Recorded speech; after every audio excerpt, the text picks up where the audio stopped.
Class 10th chapter number 2 बहुपद polynomial exercise 2.2 इसका introduction part है। किसी बहुपद के शून्यकों और गुणांकों में संबंध, यानी कि कोई भी पॉलिनोमियल है हमारे पास, उसके जीरोस और कोफिशिएंट में जो रिलेशन है वो हमें निकालना है। सबसे पहले हम ये देखते हैं रैखिक बहुपद क्या है। रैखिक बहुपद हमने लिख लिया है, स्टैंडर्ड फॉर्म है ये ए एक्स प्लस बी। ए और बी क्या है, कोई भी रियल नंबर है, तो ए एक्स प्लस बी है। तो यहाँ पे हमें क्या निकालना है, देखो अब हम ये देखते हैं कोफिशिएंट क्या होते हैं। ये कोफिशिएंट हैं, ये एक्स का कोफिशिएंट है। एक्स के अलावा, एक्स को छोड़कर यहाँ पर जो कुछ भी है वो एक्स का कोफिशिएंट है। तो एक्स के अलावा क्या है यहाँ पर ए, तो ए क्या है, एक्स का कोफिशिएंट। बी भी एक कोफिशिएंट है। बी क्या है, एक कांस्टेंट है। ठीक है, तो हमें इनके और इस शून्य क्या होते हैं, पॉलिनोमियल की वो वैल्यू जिन पर हमें उस पॉलिनोमियल की जो वैल्यू है वो जीरो मिल जाए। जिन नंबर्स पर पॉलिनोमियल की वैल्यू जीरो मिल जाती है वो उसके शून्यक होते हैं। तो यहाँ पे हमने ए एक्स प्लस बी को जीरो के बराबर रख लिया, क्योंकि हमें यहाँ पे इसके शून्यक निकालने हैं। तो यहाँ पे हम ए एक्स इक्वल टू माइनस का बी, तो एक्स बराबर यहाँ से माइनस का बी कैसे आया, प्लस का था, इधर आएगा तो माइनस का हो जाएगा। एक्स बराबर यहाँ से ये ए मल्टीप्लाई में तो डिवाइड में आएगा, एक्स बराबर माइनस का बी अपॉन ए। तो ये क्या है, इसका एक शून्यक है, क्योंकि अगर आप इस वैल्यू को इसमें रखोगे तो आपको जीरो मिलेगा। वो कैसे मिलेगा, यहाँ पे आप देखिए ये क्या निकल के आया, ये एक शून्यक निकल के आया, क्योंकि एक्स की ये वो वैल्यू है, अगर इस पॉलिनोमियल में रखोगे तो आपको जीरो मिलेगा। देखो एक्स बराबर हमें क्या रखना है, मल्टीप्लाई का साइन लगाएंगे, एक्स बराबर माइनस के बी अपॉन ए और प्लस का बी, बी से बी कट जाएगा तो माइनस का b plus b equal to क्या आ गया, जीरो। तो माइनस का वैसे ही हमने इसका इक्वल में जीरो रख के इसको निकाला था। अब हम देखते हैं क्वाड्रेटिक पॉलिनोमियल, यानी कि द्विघात बहुपद। द्विघात बहुपद हमने यहाँ पे एक द्विघात बहुपद लिखा है 2x² minus 8x plus 6। 2x² minus 8x plus 6। यहाँ पे देखिए कोफिशिएंट क्या है, यहाँ पे x² का कोफिशिएंट क्या है, 2। तो हम इसको a से रिप्रेजेंट कर रहे हैं, x² के कोफिशिएंट को। a बराबर क्या है 2।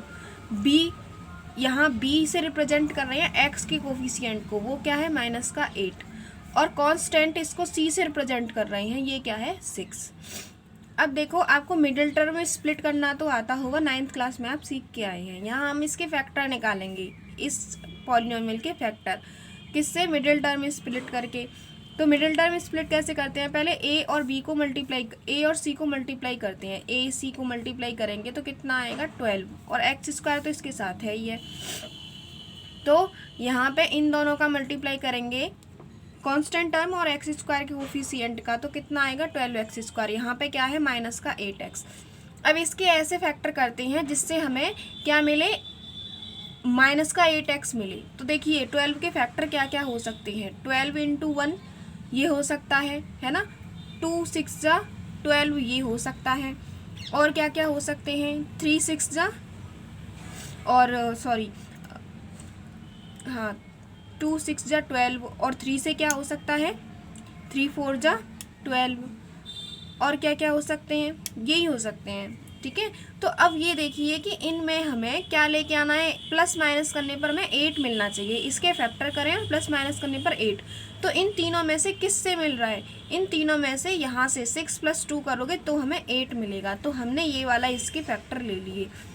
तो देखिए 2x², अब माइनस, दोनों ही माइनस माइनस के लेने पड़ेंगे, क्योंकि माइनस का रिजल्ट लेके आना है ना, और दोनों को प्लस करना है क्योंकि 8 लेके आना है। तो माइनस का 6x और माइनस का 2x, तो यहाँ पे इन दोनों को आप प्लस करोगे तो हमें क्या मिल जाएगा, 8x ही मिल जाएगा। यानी कि ये जो लिखा हुआ है वो यही लिखा हुआ है, बस मिडिल टर्म को हमने स्प्लिट कर दिया है। कैसे किया है, x² के कोफिशिएंट और कांस्टेंट का मल्टीप्लाई किया है, फिर उसके फैक्टर करे हैं, फिर हमने उसके वो वाले फैक्टर लिए हैं जिनसे हमें 8x मिले। तो माइनस का 6x और माइनस का 2x, यहाँ से 2x कॉमन लेंगे हम, तो 2x कॉमन ले लिया तो यहाँ एक x बच गया, और यहाँ से कितना बच गया, x तो बाहर चला गया, 2 कॉमन लिया तो यहाँ 3 बच गया, x - 3। यहाँ से -2 कॉमन लेंगे, क्योंकि x यही वाला ब्रैकेट हमें यहाँ बनाना होता है, तो माइनस का 2 कॉमन लेंगे तभी x पॉजिटिव होगा। तो x और माइनस का 3 ये बन गया। तो अब 2x - 3 और x - 3 इसके कोफिशिएंट आ गए। इसमें से भी हमने 2 कॉमन ले लिया है, तो x - 1 2 कॉमन ले लेंगे तो यहाँ 2 बाहर आ गया, x बचा, ये 2 बाहर आ गया तो 1 बचा, और x - 3। अब देखिए हमें क्या चाहिए, हमें शून्यक चाहिए। तो शून्यक चाहिए तो इसकी वैल्यू को क्या होना पड़ेगा, जीरो। ये किसके इक्वल होना चाहिए, जीरो। ये इस जीरो के इक्वल, यानी कि ये भी जीरो के इक्वल। अब इनमें से या तो इसको जीरो होना पड़ेगा, देखो मल्टीप्लाई का साइन है, या तो ये जीरो हो तब ये पूरी वैल्यू जीरो हो सकती है, या ये जीरो हो तब ये पूरी वैल्यू जीरो हो सकती है। तो हम क्या करते हैं कि एक बार x माइनस 1 को जीरो के बराबर रख लिया, तो हमारी यहाँ से x की वैल्यू क्या निकल के आई, प्लस का 1, 1 इधर जाएगा तो प्लस का हो जाएगा। एक बार x माइनस 3 को जीरो के इक्वल रखा तो x minus 3 equal to zero, तो x बराबर हमें क्या मिलेगा, 3। तो ये क्या है, जीरो।